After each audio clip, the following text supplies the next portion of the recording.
point that out to you. President Trump also spoke today. Let's listen to that briefly. Cut 12. Go ahead. Today we also mark another milestone, the 74th anniversary of D Day, the Allied invasion of Normandy. On June 6, 1944, more than 70,000 brave young Americans charged out of landing craft, jumped out of airplanes, and stormed into hell. They gave their heart, their blood, and their very lives on those beaches to drive out the enemy and strike a lasting victory for our country and for freedom.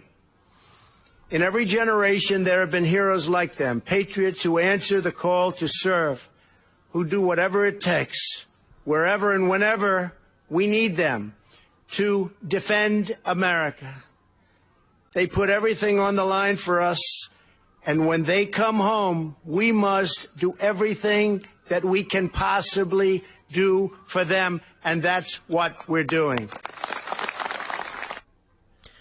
I want you to hear Angela Rye. She's a commentator at CNN, an analyst at NPR, National Public Radio, government radio.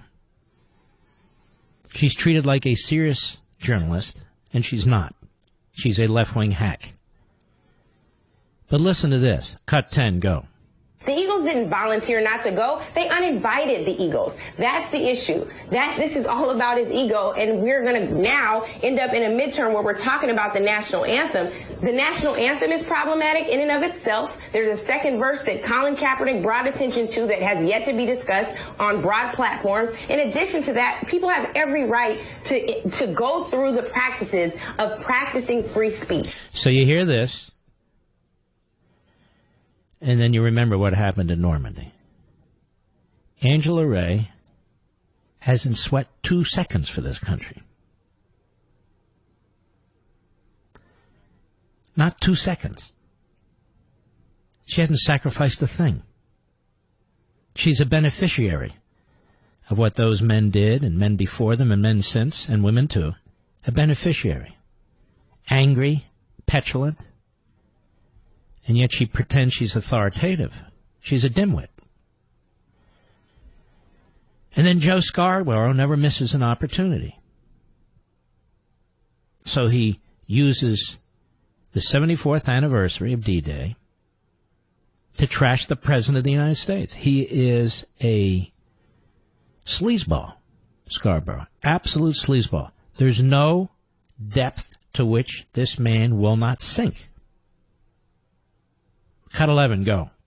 You know, Mika, those men that stormed the beaches of Normandy on this day in 1944 for, to hoist the American flag on the top of those cliffs and march towards Berlin and Hitler, and the men that held the flag up on Iwo Jima.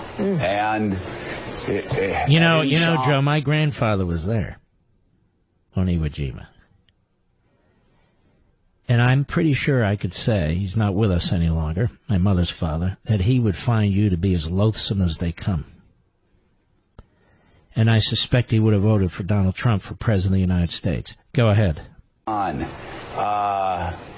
They didn't do it, so a commander-in-chief, all these years later, could tell aides, as reports say, that Donald Trump told aides earlier this year that he was going to use the American flag and he was going to use the Star-Spangled Banner as a political backdrop, as a political prop. What's wrong with that? What's wrong with that? I want all politicians to use it as a backdrop.